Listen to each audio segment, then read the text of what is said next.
할렐루야. 반갑습니다.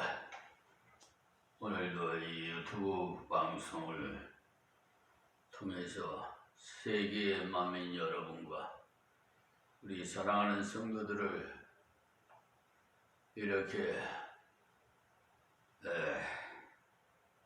인사드릴 수 있도록 은혜 베푸신 하나님께 모든 영광 돌립니다. 할렐루야. 어제에 이어서 요한계시록 10장 2절 말씀부터 은혜 받겠습니다. 그 땅에 펴놓은 작은 책을 들고 그 오른발은 바다를 밟고 왼발은 땅을 밟고 아멘.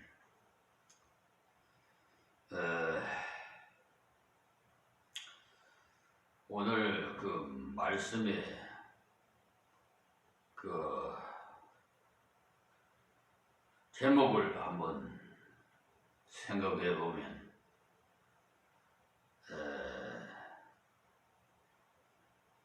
펴놓은 책이라 이렇게 붙여봤는데요. 작은 책이 무엇일까 하시겠지만 쉽게 말씀드리면 성경이고 성경에 있는 복음입니다. 근데 왜 펴놓인 책이라 했는가? 성경을 왜 펴놓인 책이라고 했느냐 이 말입니다. 복음을 왜 펴놓은 책이라고 했느냐? 하나님께서 이렇게 숨기지 않고 다 드러내신 내용이기 때문에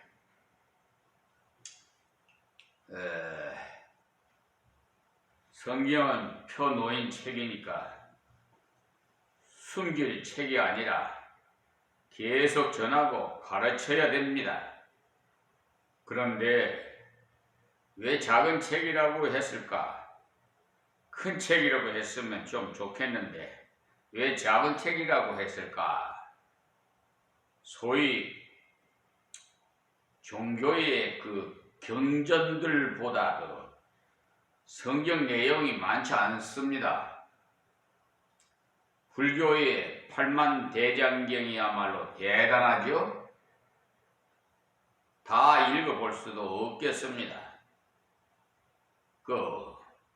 엄청나가지고 성경은 작은 책이라고 표현한 것은 단순한 책이라 어려운 책이 아니 하나님의 그 은혜 받은 백성이 읽으면은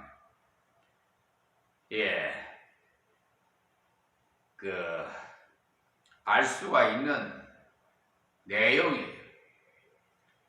또 우리가 전해야 할 복음 역시도 복잡한 내용이 아닙니다.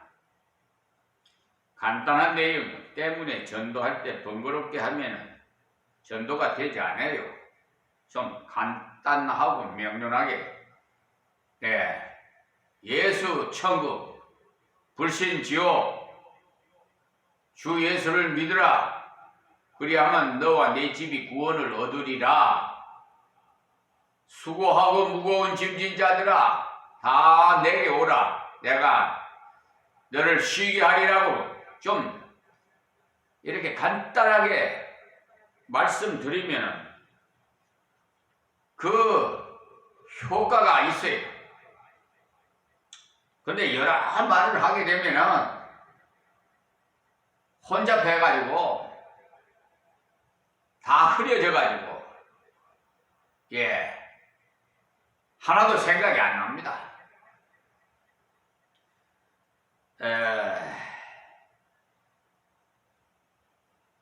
그러니까 전도할 때 번거롭게 하면 전도가 되지 않아요. 그리고 전도할 때는 반드시 인간이 왜 망하게 되는지에 대해서 꼭 말해줘야 돼요. 여러분, 예수를 왜 믿어야 되는지 그 이유를 말씀해 드려야 되잖아요. 하나님은 여러분을 사랑하십니다 하면 그냥 그것으로 흘러 감사합니다. 그래요. 근데 왜 예수를 안 믿으면 지옥 가게 되는지를 가르쳐 줘야 된다 이 말이에요. 그래야 예수를 믿을 거 아닙니까?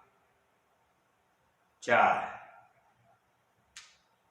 그러니까 하나님께서 인간을 창조하실 때 당신의 모습으로 이렇게 창조하셨기 때문에 복되게 창조하셨어요. 복되다는 말은 하나님과 같이 살았다는 말이에요. 하나님과 같이 사니까 하나님의 것이 전부 내 것이라는 말이죠. 하나님께서 만물을 지으시고는 사람에게 맡겼으니 복됩니다. 복된 그 상태를 임마누엘이라 하나님께서 우리와 함께 계심이라고 합니다. 몸으로 우리에게 임마누엘 나타나신 분이 바로 예수님이시에요. 보라 처녀가 아들을 낳을 것이요 그 이름은 임마누엘이라 하리라. 임마누엘은 하나님이 우리와 함께 계시다 함이라고 이렇게 설명을 하셨어요. 창세기 1장에서 임마누엘이 하나님이 계셨는데 그 임마누엘의 인간이 죄로 말미암아 잃어버렸어요. 잃어버린 임마누엘을 찾아주신 분이 누구시냐? 예수님이세요. 하나님께서 모든 만물을 지으시고는 아담에게 맡기셔서 마음대로 사용할 수 있도록 큰 복을 주셨는데 그 상태를 안식이라고 합니다. 안식일이라고 하는 이유도 하나님과 함께 누리는 평강의 날이라 그러기 때문이에요. 그런데 왜 인간이 문제투성이에 빠졌느냐 하면 마귀 말에 넘어가서 선악을 알게 하는 실과를 따먹었기 때문이에요. 우리가 나가서 전도할 때도 단순하게 전해야 돼요. 즉 인간은 원래 행복한 존재였다는 거예요. 그런데 그만 문제에 빠지고 말았다는 것. 죄를 지었기 때문에 죽음의 문제에 빠졌다는 것을 말해야 돼요. 마귀 말을 들었기 때문에 죄에 빠졌다는 것, 죄에서 건져 주실 분은 오직 예수 그리스도뿐이라는 것, 마귀 손에서 건져내신 분은 하나님이시라는 것, 그것을 전해줘야 합니다. 할렐루야. 하나님 외에는 아무도 마귀 손에서 인간을 건져낼 수가 없어요. 석가도 사람이기 때문에 건져낼 수 없습니다. 석가야말로 착실한 사람이었어요. 마호메트 역시 사람이었어요. 그 때문에 죄에서 건져낼 수 없었습니다. 세상의 모든 종교는 착한 일을 하라고 합니다. 그래서 종교를 좋아합니다만 종교에는 구원이 없습니다. 종교를 따라가면 자기 수양이야 될지 모르겠습니다만 하나님을 만날 수 없을 뿐만 아니라 천국에 갈 수 없어요.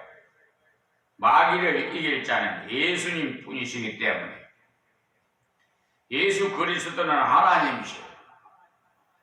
요한복음 1장이 바로 그 말씀인데 태초에 하나님이 계시니라. 이 말씀이 하나님과 함께 계셨으니 이 말씀이 곧 하나님이시라. 말씀이 육신이 되어 우리 가운데 거하시매라고 했어요. 아멘. 그러니까 마귀를 이길 수 있는 분은 딱 한 분 하나님뿐이에요. 그런데 예수님은 육체를 입고 오신 하나님이세요. 마귀가 누구였습니까? 하나님께서 부르신 천사였어요. 우리 저 베레아 신앙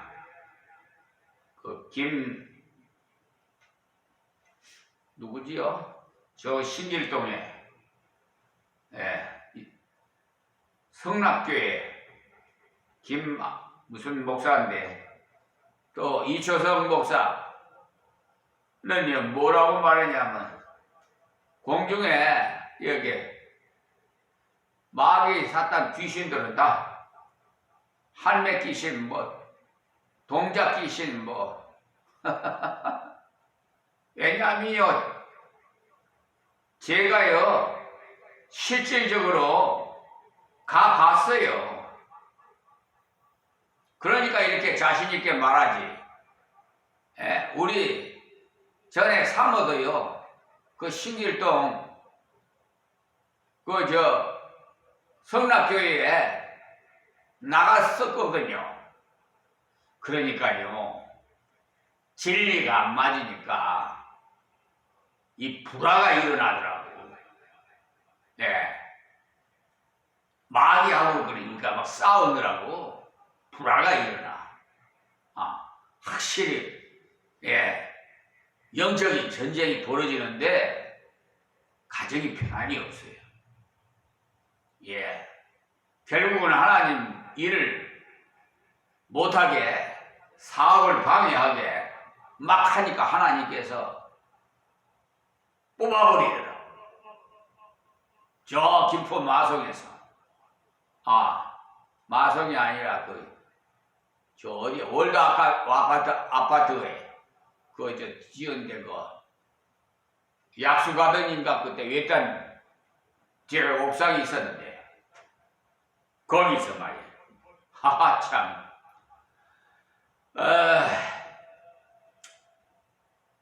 마귀는요 천사가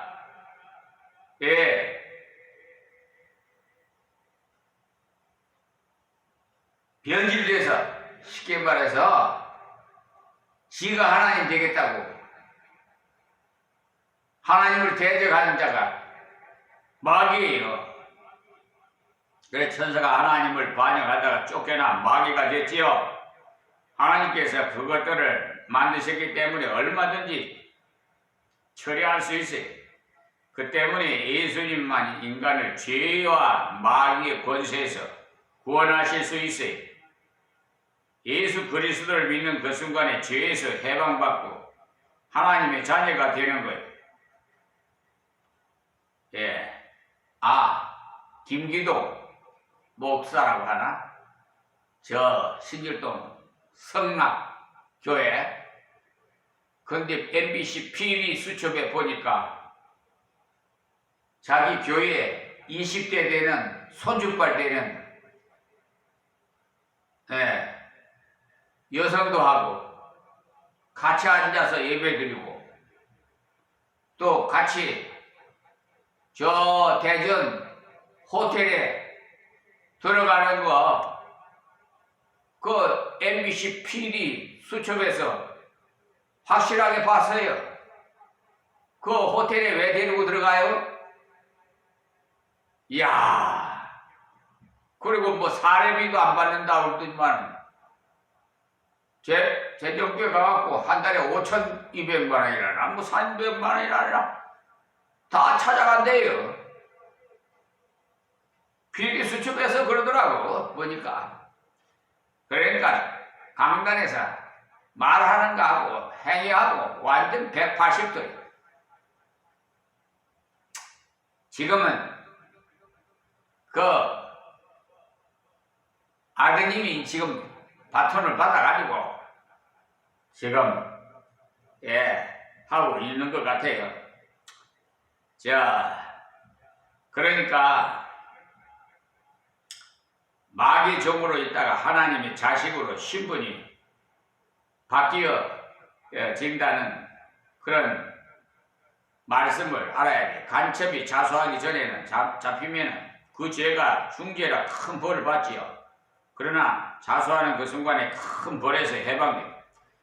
그 전까지는 무슨 죄를 했든지 관계없어요. 지난날 한 행동을 따지지 않을 뿐 아니라 오히려 정착금을 줘서 살 수 있게 해주고 또 안기부에서 지켜줍니다.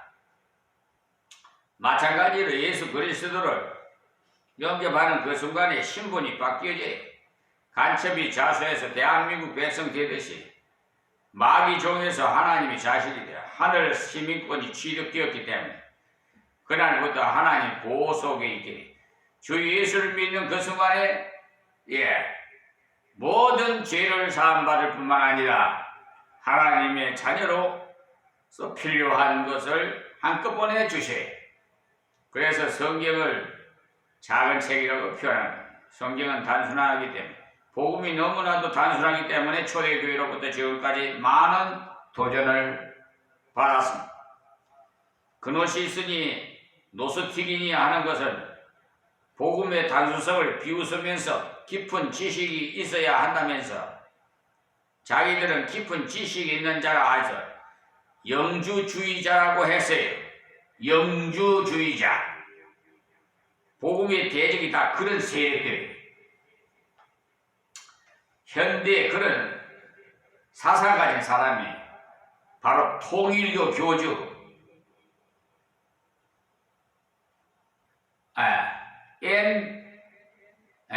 선명이지요? 지금은 지구상에서 사라졌지만 예수 그리스도를 믿는 그 순간에 구원을 받는다니까 너무 간단하다고 하니 쉽게 표현하자면 시시해 보인다는 말. 선명이는 예수를 영적인 것은 해결했지만 육적인 것은 해결하지 못했으니까 내가 해결한다고 주장을 해요. 그리스도만으로 완전하지 않다고 하는 것이 이단입니다. 이단이 3단도 없느냐고 하던 사람들이 하여튼 그리스도를 믿는 그 순간에 완벽한 구원이 이루어져요. 표놓인 작은 책이라고 표현한 것은 구원의 길이가 너무나도 단순하고 쉽기 때문에 표놓인 하나님께서 우리에게 열어 보여주신 책이라 공개적이라는 말씀. 그런데 마귀가 계속 이 사실을 방해해왔어요. 중세에 어떤 짓을 했는지 아십니까? 교회에서 성경을 못 읽도록 했어요. 만약에 읽다가 하면 CD 시켜버려요. 성경은요 신부만 읽어야 된다 해서 평신도는 읽을 수가 없어요. 지금이야 자유를 주고 있습니다만 공동 번역을 읽어보면 엉터리가 많아요. 성경 원어에는 여자여 보소서 아들이니이다 인데 공동 번역에는 어머니여라고 바꿔놓았어요. 요즘 성경책 새로 나온 것도 말이에요. 다니엘서 3장 17절에 우리 하나님이 계시다면 그러면 하나님이 안 계실 수도 있다는 말이 될 수도 있잖아요. 이렇게 엉터리로 지금 여러분 사용하고 있는 성경책 봐요. 내 말이 거짓말인가? 그것을 마귀 사탄 귀신이 바꾸어 놓게 만들어 놓은 거예요. 왜 모르는지 모르겠어. 그걸 다 지금 한국교회에서 쓰고 있으니 참 하나님께서 아주 그냥 탄식하고 계실 거예요. 여러분 알아서 해야죠. 이렇게 가르쳐 주는데도 그 성경책 계속 쓰시려면 써요. 알아서 하세요. 예수님의 모친을 여자라고 하면 되겠나? 어머니라고 해야지 하고는 바꿔도 여자여 하지 않고 어머니여 하면 왜 틀리느냐? 예수님의 모친 마리아도 예수님 하나님의 아들로 믿지 않으면 구원이 없어요. 그래서 예수님께서 공생에서 한 번도 어머니라고 부르시지 않았어요. 마리아도 구원받아야 할 죄이기 때문에 그래요. 그런데 가톨릭에서는 예수를 믿을 뿐만 아니라 마리아도 섬겨야 되고 착한 일도 해야 구원받는다라고 가르치고 있으니 이단이지요. 작은 책, 복음이야말로 단순합니다. 주의 이름을 부르는 자는 구원을 얻으리라. 얼마나 간단합니까? 로마서 10장 13절에 한번 보시면요. 말씀 그대로 진리 예수를 구주로 믿고 이름을 부르면 구원받아요. 그래서 표노인 책이라고 하죠. 이렇게 단순한 복음이니까 증거할 때도 단순하고 확실하게 증거해야 돼.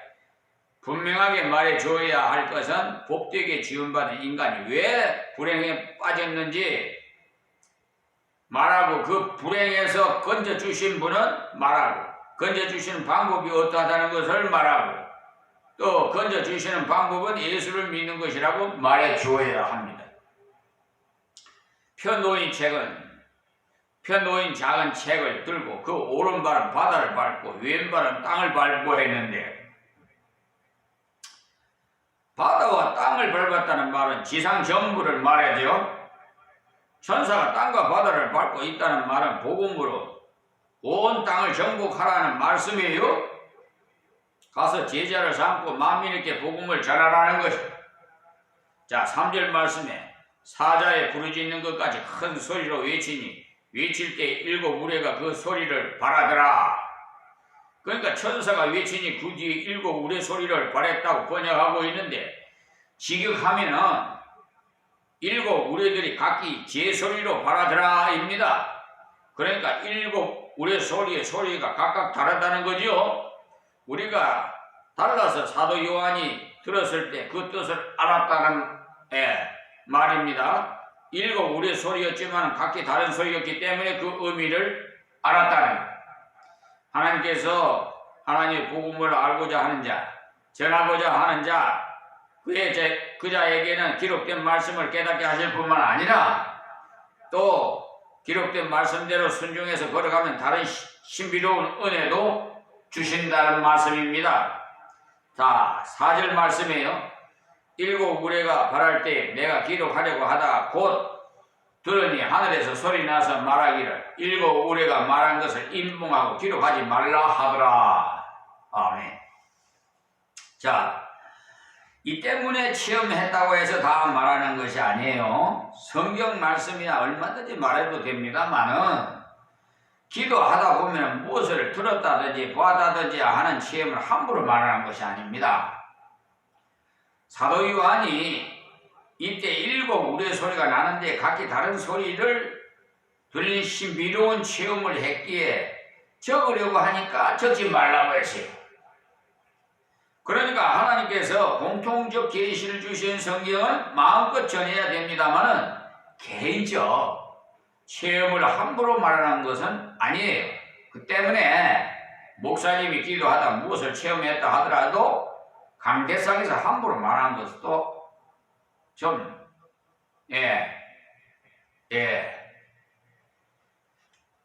삼가해야 돼요. 보고 들었다고 해서 다 말하면 성경 지식이 부족한 사람들은 나도 저런 것을 받아야지 하면서 그런 것을 갈망하다가 잘못하면 엉뚱한 것을 받을 수 있으니까 조심해야 되겠죠. 표준을 주신 성경 말씀을 가르칠 것이지 신비로운 것에 너무 관심을 두면 곤란합니다. 그런데 간증이라는 거 있어요. 예수 아시죠? 여러분 간증. 내 자랑이 아니라 예수님 자랑하는 거 잘 하셔야 됩니다. 표준으로 주신 성경 말씀을 가르칠 것. 그에 의해서 간증할 것. 신비로운 것에 너무 관심을 두면은 잘못될 수도 있다. 그러니까 여러분 성경 말씀 위에 신비로운 체험을 했더라도 함부로 말하면 좀 곤란하다. 그런데도 그런 말을 쉽게 하고 그런 사람을 부러워하면 안 되겠지요. 어떤 사람은 그런 쪽으로 치우쳐 있는데 그런 사람이 바로 신비주의자들이에요. 그런 사람들은 성경보다 자기 체험을 더 중요하게 여기기 때문에 직통했다는 사람. 여러분 직통했다는 사람 여성분들이 많아요. 특히 권사나 여자 목사들 직통했다고. 하나님 목소리 직통했다고 들었다고. 하나님께서는 그런 식으로 나가자 말을 하라 했는데 그런 쪽으로 나가자. 그렇게 기울어지다 지나치면 이단이 됩니다. 바울 사도도 삼층층에 올라갔던 신비로운 체험을 말하려고 시작했다가 너희가 나를 너무 이상하게 생각할까 해 그만두노라 이랬어요. 여러분 이걸 한번 생각을 해보세요. 고린도후서 12장 6절에 3층 층에 참 여러분 삼층 층 여러분 가본 일이 있어요? 여러분 말하면 그것이 믿어져요? 그런 신비주의에 빠지면 곤란해요.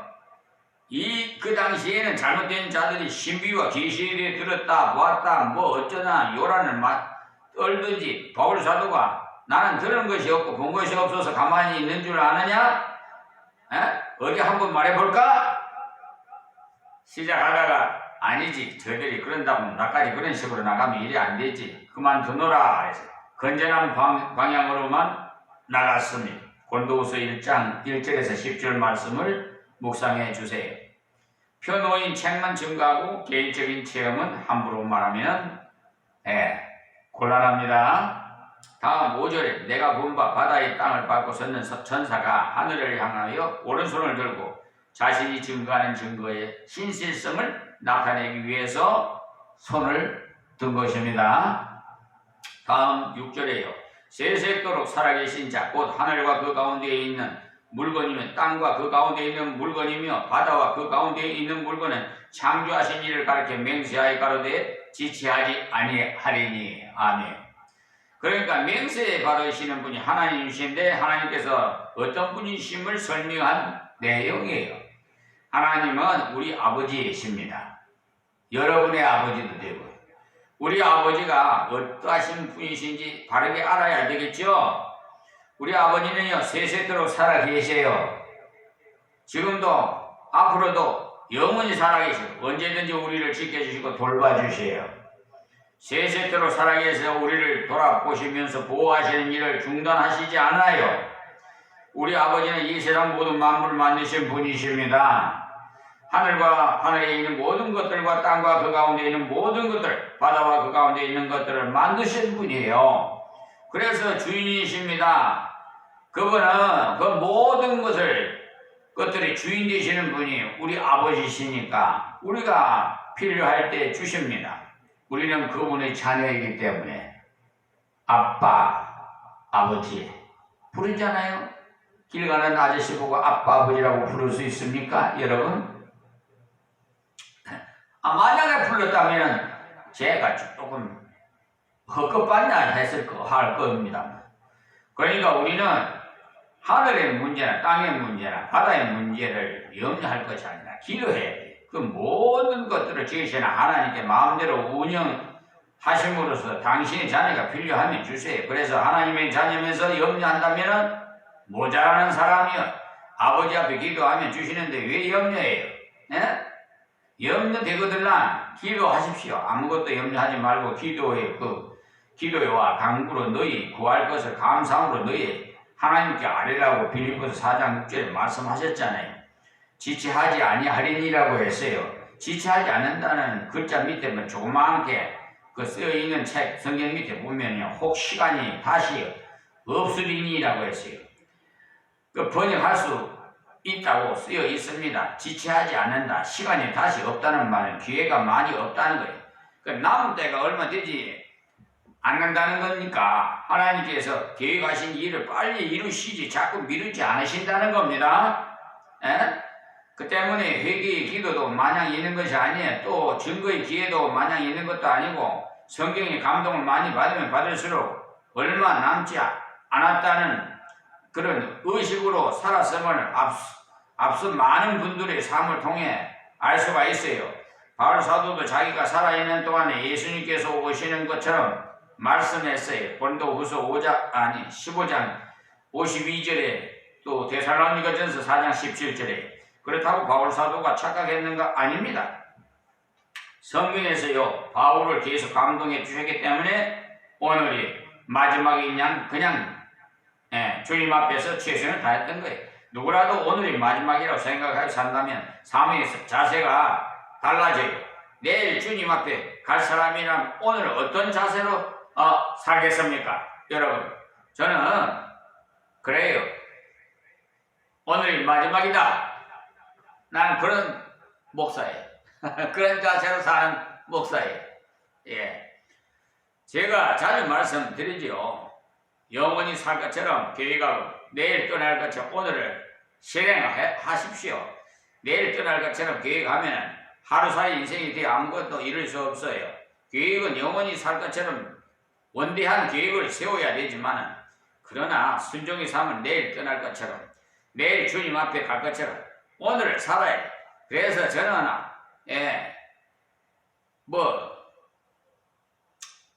오늘 떠나더라도 돈 문제가 깨끗해야겠다 싶어서 거의 안 써요. 빚지고 죽은 사람 되면 떳떳하지도 못할 것 같아. 근데 참 이거는 간증이 조금 들어갑니다. 제가 목사 안수 받기 전에요. 사업을 해서 부도가 나서 조금 약간 그때 당시에 약간 다 갚고 조금 남은 것이 있었어요. 근데 그것까지 하나님 갚아주시더라고요. 그것까지 다 갚고 나서 안수를 받게 하시더라고요. 그런 일이 있었어요. 분명히 지체하지 아니하는 일. 우리가 복음 전할 날이 그리 많지 않으니까 시간이 아껴라는 말. 시간 아끼는 것이요. 바로 지금은 기회로 만드는 겁니다. 자꾸 미루는 사람이야말로 시간을 허비하는 사람이에요. 내일 하는 사람. 그런 사람은 무엇을 핑계 삼아서 자꾸 미루냐. 조금만 있다가 한숨만 자고 나서 밥 먹고 나서 물 좀 먹고 이것만 보고 이런 식으로 말해. 마귀가 시간을 늦추라고 감동해요. 성령께서는 주님이 말씀을 증가하는 방향으로 매진하라고 하시는데 지금을 기회로 만들라고 하시는데 사실 우리는 내일을 몰라요. 하루 동안에 무슨 일이 생길지 모른다고. 야고보서 4장 14절에 말하는 말씀했잖아요. 우리 인생은 잠깐 있다가 없어지는 안개와 같이 같기 때문에 기회를 놓치면 지나가 버려요. 자, 그러므로 오늘은 여기서 말씀 맺겠습니다. 하나님 감사합니다. 주신 말씀 귀 있는 자는 다 듣게 하옵소서. 은혜 받고 새 사람 되게 하옵소서. 예수님의 이름으로 기도합니다. 아멘.